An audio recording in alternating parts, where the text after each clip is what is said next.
ان لوگوں کو جو کائنات کے بہترین لوگ ہیں زمین پر انبیاء کے بعد سے آبا، ان کو لوگوں نے بیوقوف کہہ دیا، باتیں کر دی۔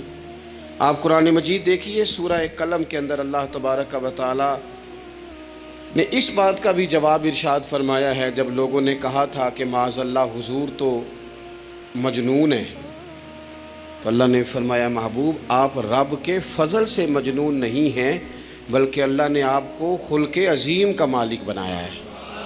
وَإِنَّكَ لَعَلَىٰ خُلُقٍ عَظِيمٍ۔ لوگ بات کرتے ہیں اور کر جاتے ہیں اور شوق رکھتے ہیں تبصرہ کرنے کا۔ تو میں نے بہت سارے لوگ ایسے زندگی میں دیکھے ہیں جو لوگوں کی باتوں کی وجہ سے اذیت میں آ گئے، تکلیف کا شکار ہو گئے۔ اور میں اور آپ تو کسی کھاتے میں نہیں، حضرت ابوبکر صدیق رضی اللہ تعالیٰ عنہ جیسے لوگ، افضل البشر بعد الانبیاء بالتحقیق حضرت صدیق اکبر۔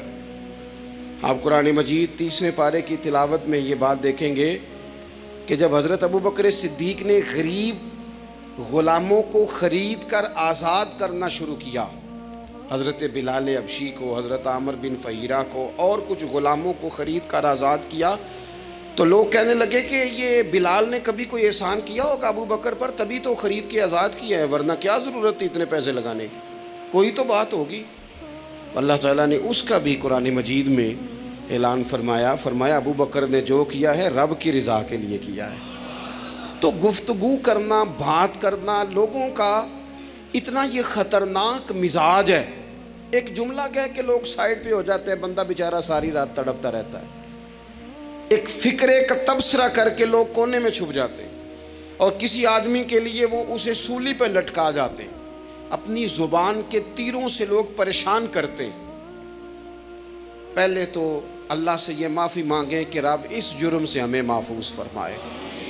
اور اب تو لوگوں کی زبانیں اتنی لمبی ہو گئیں کہ وہ صحابہ تک چلی گئی ہیں، اہل بیت نبوت تک چلی گئی ہیں۔ تبصروں کے شوق میں لوگوں نے یہ دیکھا ہی نہیں کہ میری حیثیت کیا ہے اور میں بات کس کی کر رہا ہوں، میری اوقات کیا ہے اور میں تبصرہ کس پہ کر رہا ہوں۔ بے باک ہونا اور بات ہے اور بدتمیز ہونا، ان دونوں میں فرق ہوتا ہے۔ میں اکثر کہتا ہوں سارے لوگ ہی کانوں کے کچے ہوتے ہیں، کچھ تھوڑے زیادہ ہوتے ہیں، کچھ تھوڑے کم ہوتے ہیں، اور بعض لوگ کہتے ہیں اتنے لوگ فلانے بندے کی بات مانتے ہیں۔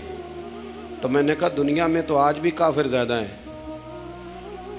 کافر زیادہ ہیں، شیطان کے پیروکار آج بھی، تو زیادہ ہونا کوئی حق کی دلیل ہے ہمیشہ؟ یہ کیا بات ہوئی کہ فلانے کی اتنے لوگ بات مانتے ہیں؟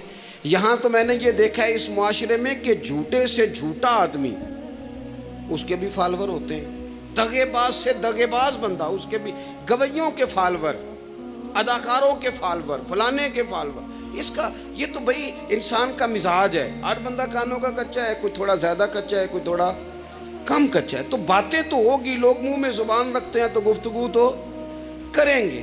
اب یہ اثر لینے والے پہ ہے کہ وہ اس کا اثر کس طرح کا لیتا ہے۔ ہمارے ہاں بڑے بڑے سمجھدار لوگ نفسیاتی ہو جاتے ہیں، بڑی بڑی سمجھدار خواتین نفسیاتی ہو جاتی ہیں، میری ساس باتیں کرتی ہے، میری نند باتیں کرتی ہے، مجھے فلانا باتیں کرتا ہے، مجھے فلانا۔ بھائی باتیں، جس کے منہ میں زبان ہے اس نے بات تو کرنی ہے۔ اب آپ نے کیوں یہ دعویٰ کر لیا ہے کہ آپ اتنے اونچے چلے جائیں کہ آپ کو بات ہی کوئی نہ کرے؟ کیا حرج ہے اس میں؟ اگر کوئی آپ کو بات کر دے تو کیا ہے، ہم کسی نے کر لی تو پھر کیا ہوا؟ اس کا اتنا اثر قبول کرنا کہ ساری رات سونا ہی نہ، پریشان ہو جانا۔ اور بعض لوگ ایسے ہیں جنہیں اتنی باتیں نہیں ہوتی جتنی انہیں ٹینشن ہوتی ہے، یعنی وہ دو بندے کونے میں کھڑے ہیں تو میری ہی بات کر رہے ہیں، اور بھائی کوئی اتنا اہم نہیں ہے، انہیں کوئی اور کام بھی ہو سکتا ہے، تیری بات ہی انہوں نے کرنی۔ بلا وجہ لوگ سمجھتے ہیں کہ میں بڑا اہم آدمی ہوں، وہاں بھی مجھ پہ تبصرہ ہو رہا ہے، یہاں بھی ہو رہا ہے۔ اس پہلو سے باہر آئیں، اس کمپلیکس سے نکل آئیں۔